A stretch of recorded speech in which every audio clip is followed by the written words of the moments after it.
सारा जे मास की दिलचस्प सीरीज की पहली किताब a court of thorns and roses पाठकों को जादू, खतरे और मनाही प्यार की दुनिया में ले जाती है। मास, जो अपनी जबरदस्त कहानी कहने और मजबूत महिला किरदारों के लिए जानी जाती है, एक ऐसी कहानी बुनती है जो दिलचस्प और रोमांचक दोनों है। कहानी फेयर नाम की एक जवान औरत के इर्द गिर्द घूमती है, जिसे पृथियन नामक एक जादुई दुनिया में धकेल दिया जाता है। यह करामाती दुनिया, जो इंसानी नजरों से छिपी हुई है, फेयरे के असाधारण सफर की पृष्ठभूमि बन जाती है।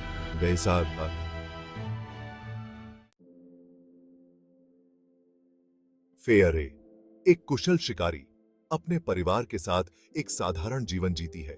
वह अपने परिवार की एकमात्र सहारा है और हर दिन जंगल में शिकार करने जाती है ताकि वे भूखे न रहें। उनका जीवन कठिनाइयों से भरा है, लेकिन फेयरे की मेहनत और समर्पण उन्हें जीवित रखता है।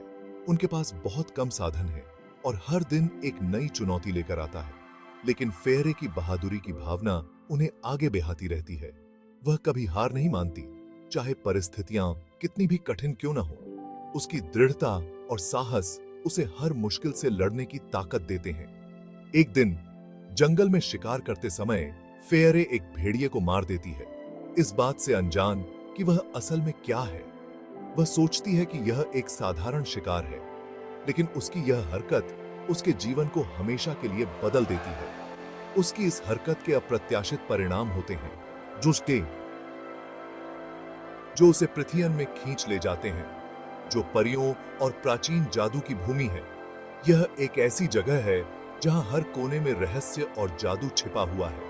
उसे जल्द ही पता चलता है कि वह भेड़िया कोई साधारण प्राणी नहीं था, बल्कि एक फेरी था, जो इस छिपे हुए दायरे का एक जादुई प्राणी है। यह फेरे के लिए एक नई दुनिया का दरवाजा खोलता है, जहां उसे अपने साहस और बुद्धिमानी का उपयोग करके नई चुनौतियों का सामना करना होगा। फेरे का यह अप्रत्याशित सफर उसे न केवल अपने परिवार की सुरक्षा के लिए लड़ने की प्रेरणा देता है, बल्कि उसे अपने भीतर छिपी शक्तियों और क्षमताओं को भी पहचानने का मौका देता है।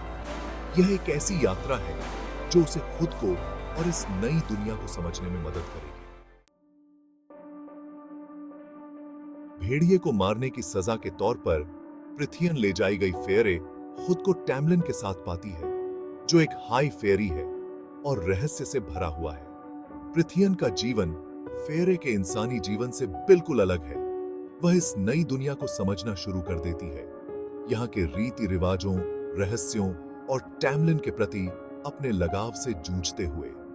जैसे जैसे वह पृथियन में समय बिताती है, फेयरे शारीरिक और भावनात्मक रूप से दोनों तरह से बदल जाती है। टैमलिन अपने आकर्षण और रहस्यमय स्वभाव के साथ फेयरे की नई जिंदगी में एक अहम व्यक्ति बन जाता है। टैमलिन की उपस्थिति फेयरे के जीवन में एक नई रोशनी लाती है, जो उसे एक नई दुनिया से परिचित कराती है। उसकी रहस्यमय शक्तियां और गहरे रहस्य फेयरे को उसकी ओर खींचते हैं और वह उसके साथ एक अनोखा बंधन महसूस करती है।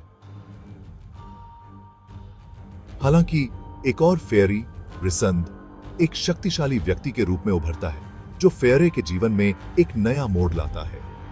रिसंद की उपस्थिति से फेयरे के जीवन में एक नई चुनौती आती है और वह उसे एक अलग दृष्टिकोण से देखने के लिए मजबूर करती है, जो फेयरे के विचारों को चुनौती देता है और उसके भीतर परस्पर विरोधी भावनाओं को जगाता है। रिसंद की उपस्थिति से फेयरे के मन में कई सवाल उठते हैं और वह अपने दिल और दिमाग के बीच संघर्ष करती है। रिसंद, जो नाइट कोर्ट का हाई लॉर्ड है, अंधेरे और खतरे में डूबा हुआ है। उसकी दुनिया रहस्यों और खतरों से भरी हुई है और वह फेयरे को इस अंधेरे में खींचता है। उसके इरादे अक्सर अस्पष्ट होते हैं और फेयरे को यह समझने में कठिनाई होती है कि वह वास्तव में क्या चाहता है। रिसंद की रहस्यमयता फेयरे को उसकी ओर और भी आकर्षित करती है, लेकिन फेयरे के साथ उसका संबंध निर्विवाद है। उनके बीच की केमिस्ट्री इतनी गहरी है कि वे एक दूसरे के बिना अधूरे महसूस करते हैं। कहानी फेरे, टैमलिन और रिसेंट के नजरिए से सामने आती है, जो उनके व्यक्तिगत संघर्षों और भावनाओं को उजागर करती है। हर किरदार की अपनी अनोखी कहानी है, जो इस जादुई दुनिया को और भी दिलचस्प बनाती है, जो सामने आने वाली घटनाओं को कई पहलुओं से दिखाती है। यह कहानी केवल एक साधारण प्रेम त्रिकोण नहीं है, बल्कि यह उन भावनाओं और संघर्षों की गहराई को भी दर्शाती है, जो इन पात्रों के जीवन को आकार देती है। जो